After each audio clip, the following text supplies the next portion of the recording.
पण आपलं गणित नेमकं चुकतं कुठं? तर आपण आलेला नवीन विचार किंवा संकल्पना यावरती आपण ऍक्शन ही घेत नाही. तुमच्या मनात एखादी नवीन संकल्पना ही आली का? त्या संकल्पनेचा तुम्ही विचार केला किंवा त्याबद्दल तुम्ही काही योजना मांडली का? नाही.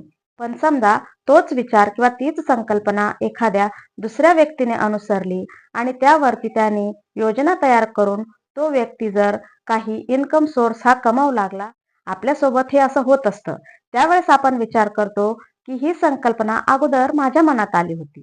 आपल्या जीवनात बदल हा तेव्हाच घडतो, जेव्हा आपल्या मनामध्ये रोज येणाऱ्या विचारांपैकी एखादा नवीन विचार हा येतो आणि आपण योग्य समयी योग्य निर्णय घेतला तर नक्कीच आपण सक्सेसफुल होऊ शकतो. माहिती आवडली असेल तर नक्कीच शेअर करा, कमेंट करा आणि हो, मला फॉलो करायला विसरू नका. धन्यवाद. नमो बुद्धाय.